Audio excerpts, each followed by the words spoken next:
안녕하십니까. 한국 국제 물류의 새 바람을 일으키고 싶어하는 로지스틱 닥터 프랭크 김의 김현성 인사드립니다. 우리는 지난주에 식품 관련 수입에 대해서 알아봤습니다.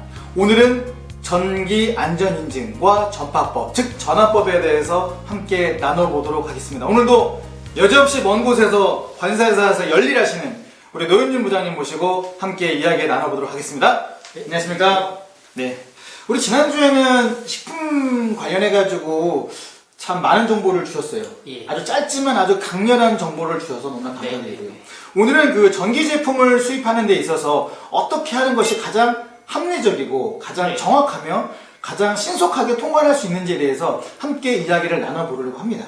네. 자, 오늘은 그 워낙 제품들이 다양하다 보니까 네. 오늘은 그냥 간단하게 네. 간단하지만 지난번처럼 명료하게 네. 좀 알려주셨으면 합니다.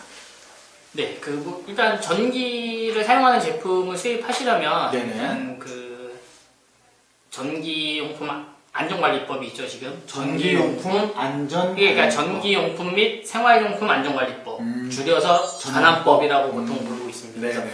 그 전환법에 이제 의거해서 이제 인증, 인증, 이제 안전 인증, 안전 인증, 그다음에 안전 확인, 안전 확인, 그다음에 공급자 적합성 확인. 공급자 적합성 확인. 이게 제품별로 조금 요 적용 맞는 게 틀리다 보니까 그걸 확인하셔가지고 네네. 해당 절차대로. 제품에 맞는 그 안전 확인을 받으시고 네네. 수입을 하셔야 합니다. 그래요. 네.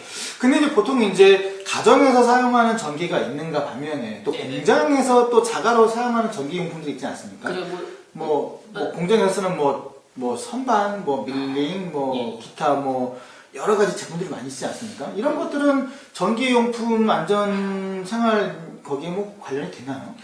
일단 볼트수가 일단은 우리나라 같은 경우는 이제 1000V 이하인 경우 이제 전환법 1000V. 대상 제품으로 이제 정해져 있으니까요. 1000V가 넘어가는 제품들에 대해서는 이제 그 전환법에 관련된 인증을 받지 않고 그거는 통과할 수 예, 있는 예. 거죠? 네. 그러면 코드가 있는 제품 중도 있지만 코드가 있는 제품도 코드를 통해서 전기를 공급받아서 움직이는 제품이 있는가 하면은 USB로 해가지고 또 전기를 공급받아서 작동하는 기계가 있지 않습니까? 네네네. 그건 또 어떻게? 또 마찬가지로 이제 지금 현재 전환법 같은 경우는 네네. 교류 42V, 42V, 직류 30V 이하의 직류 제품들은 30V 안전 확인 검사에서 제외가 되니까요. 네네. 보통 이제 우리가 사용하는 가정용 전기는 220V니까 그거는 이제 해당이 무조건 다 된다고 되고. 보시면 되고 네네. 이제 USB를 사용하는 제품들 같은 경우에는 볼트수가 아까 말씀드린 볼트수 이하인 경우에는 네. 그 전환법에 의한 안전 확인을 받지 않으셔도 수입은 가능하시지만 그렇죠.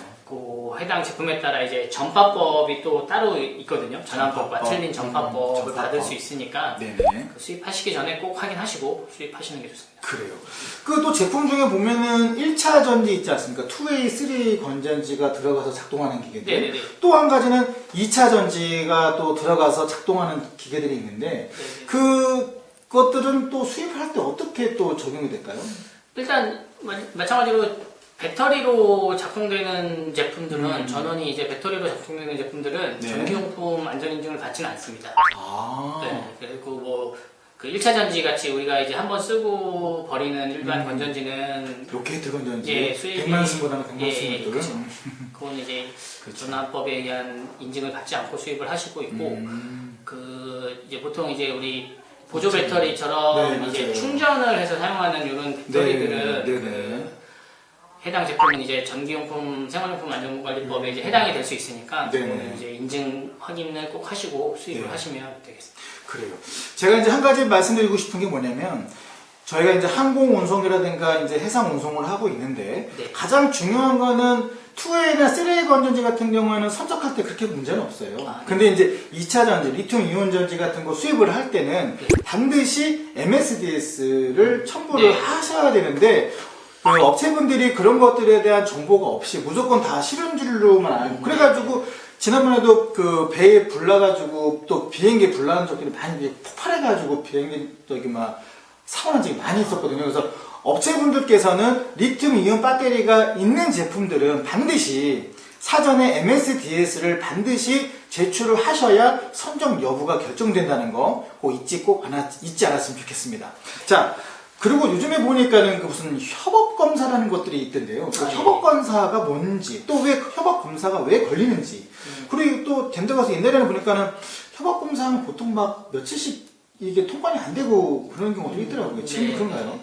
그러니까 일단 관세청에서 이제 검사를 이제 형품 검사를 요즘 하다 보면 네. 이제 이런 전기 제품이라든지 뭐 전기 제품 외에도 이제 뭐 완구라든지 이런 것들은 그 인증을 받은 제품에 한해서 수입이 가능한데 예, 그 인증을 받은 제품에 한해서 네네. 그 동일한 제품을 우리가 이제 수입하실 때 네네. 그 해당 인증한 인증기관으로부터 네. 동일 모델 확인을 받고선 동일 모델 확인. 예, 확인을 받고선 수입 신고를 한단 말이에요. 그러면 네네. 이제 그 해당 제품에 대해서 이게 동일 모델을 확인해 주는 곳은 기관이고 기관. 예, 요 형품에 대한 검사는 이제 관세청에서 하는데 관세청. 관세청에서 봤을 때 이게 진짜 이 인증을 받은 제품인지 이게 아닌지. 잘 예, 보고서 판단이 어려우니까 그 해당 그 인증 기관에서 에다가 이제 그죠 이게 진짜 동일 모델 그러니까 인증을 받은 제품인지 확인. 그거 확인을 하기 위해서 이제 협업 검사를 진행하고 있는 거죠. 근데 이제 업체분들께서는 왜 무슨 검사가 이렇게 많냐고 하시면서 좀 짜증을 부리시는 분들이 많죠. 왜냐면 다들 물건들이 급하시고 그쵸. 하다 보니까. 근데 이 협업 검사를 하는 게 어떤 뭐 기준이 있나요? 아니면 무슨 랜덤, 무슨 어떤 특별한 뭐 기준이 있어서 그런 거야? 아니면 뭐 랜덤으로? 보통 이제 그 인증 받은 제품들이 보통 이제 그게 이제 동일 모델이 맞는지 확인을 하기 위해서 이제 협업 검사를 많이 하는데 네. 그 뭐 딱 정해진 기준은 없고 이제 기준은 마찬가지로 없다. 관세청에서도 이제 그 해당 검사 선별하는 시스템에 의해서 이제 선별이 되다 보니까 네, 그렇죠. 네, 그거는 좀 감안을 해주셔야 될 것 같습니다. 그래요. 네. 그 전기안전 인증을 정상적으로 받아오지 않고 네. 비정상적인 방법으로 그 통관을 했다가 네. 유통 중에도 걸리신 분들이 왕왕 있다고 들었어요. 네, 물론 이제 이게 왜 그런 네. 건가요? 해당 제품은 이제 인증을 받아야 되는 제품이면 정상적으로 인증을 받고 수입을 하셔야 되는데 그 인증을 안 받고 수입하시다가 이제 그런 식으로 적발이 되면은 네네. 이게 보통 이제 3년 이하의 징역 또는 이제 뭐 3천만 원 이하의 벌금이니까 예. 반드시 이제 그게 해당 제품이 이제 전기용품 그러니까 전환법에 의해서 이제 안전 인증을 받아야 되는 제품인지 아니면 네네. 또 전파법에 의해서 그 방송통신 기자재의 그 적법성 평가를 받아야 되는지 되는 제품인지 꼭 확인하시고 수입을 하시는 게 좋습니다. 그래요. 그러니까 이게 유통 중에 걸리는 경우들도 많이 있네요. 그쵸. 보통 보통- 유통 중에 많이 걸리지 않습니까? 보통 이제 예, 유통 중에 이제 물론 이제 인증 관련된 제품들은 이제 일차적으로 관세청에서 네. 이게 인증이 여부를 확인해서 인증이 안 돼 있으면 이제 통관이 안 되는 게 정상적인데 네. 혹시라도 이제 뭐 그러니까 인증받은 제품이 아닌 뭐 다른 제품을 또 이렇게 하신다던가 이랬을 경우에 이게 물론 수입 통관 단계에 적발이 안 되더라도 추후에 이제 유통 단계에서 적발이 될 수 있으니까 예, 그 해당 그 전환법을 이제 관리하는 그 뭐 국가기술표준원이라든지 이런 곳에서 해당 제품에 대한 그런 거를 이제 고발. 예, 확인할 수 있고 뭐 유통하다 보면 뭐 서로 이제 경쟁 업체에서 신고도 할 수 있고 하다 보니까 네, 조심해야겠네요. 네, 조심해야겠습니다. 그래요. 오늘 이제 이런 전기 제품들을 수입하는데 가장 중요한 점 한 세 가지를 꼽는다면 어떤 거를 좀 꼽을 수가 있을까요? 보통 이제 이 전기용품 안전인증 같은 경우는 이제 인증 받는 데 있어서 좀 복잡하고 네. 시간도 많이 걸리고 맞아요. 비용도 소모가 많이 되니까 네. 그 해당 제품을 선택하실 때 있어서 이제 내가 이 제품을 이제 어느 정도 추후에 수입을 하실 건지 뭐 네네. 이런 것들이 쭉 있으셔야 네네. 그런 비용을 감수하면서 그런 기간을 감수하면서 인증을 받고 수입을 하시니까 네네. 그런 부분을 좀 참고를 잘 하시면 좋겠고 그 해당 이게 각 법령 그러니까 전기용품 안전관리법에서 정한 법령에 의한 그 지켜야 될 사항들이 많으니까 네네. 뭐 표시 사항이라든지 뭐 이런 것들도 있으니까 네네. 그런 거를 미리미리 좀 확인을 다 먼저 하신 이후에 수입을 그래요. 하시는 게 좋겠습니다. 저는 한 가지 궁금한 게 하나 네. 있겠습니다. 그러니까는 제품은 이 핸드폰이라고 하는 만약 이 제품이 이거 하나인데 네. 생산자는 똑같은 사람이에요. 예. 근데 이 제품을 수입을 할 때 네. 이것에 대한 그 전기안전 인증을 한국 수입자가 받았을 때와 예. 이 제조사가 한국에 의뢰해서 받았을 때하고 네네네. 이 수입할 때 뭔 차이가 있나요? 일단 그 수입자가 인증을 받으셨으면 그 해당 수입자만 이제 그 제품을 수입을 가능하신 거고. 해당 수입자만. 예, 그 네. 인증받은 수입자만. 네네. 그러니까 다른 수입자가 그 해당 인증서를 사용할 수는 없는 거고요. 네. 그러면은 만약에 내가 이 제품을 수입을 할 때 네네. 한국의 수입자가 이거를 받아놨는데 내 이 사람하고 친구예요. 네. 그래서 그 걔네 인증서를 내가 빌려서 할 수는 없는 거예요. 그렇게 할 수는 없습니다. 굉장히 중요하네요. 그럼 만약에 수출자가 이 인증을 가지고 있다. 그러니까 해외 제조사가 받았으면 예. 예, 그거는 이제 그 누구나 해당 해외 제조업자가 제조한 이거를 수입하는 누구나 그 해당 인증서를 가지고 수입할 수가 있겠죠. 그렇군요. 네. 그거 굉장히 중요하네요. 네. 그래요. 자, 오늘 이렇게 또 짧은 시간이지만 전기 제품과 전환법에 대해서 수입을 할 때 어떤 서류적인 절차가 필요한지를 알게 되었고 또 무엇이 중요한지를 아주 짧은 시간이지만 아주 포커스를 알려주셔서 감사드립니다. 자, 오늘은 지난번처럼 식품 검역을 할 때는 그 수입 식품 그 위생 수입 식품 안전관리 특별법 그거고 그것을 또 그걸 또 수입할 수 있는 무슨 영업 허가서? 네. 예, 그게 있어야 된다는데 이 전기 관련해서는 누구나가 다 수입을 할 수 있는. 그렇죠. 그리고 사업자 등록증만 있으면 수입은 가능하신데 네. 일단은 그 인증. 해당 제품에 인증을 대한 받으셔야지만 인증을 그래요.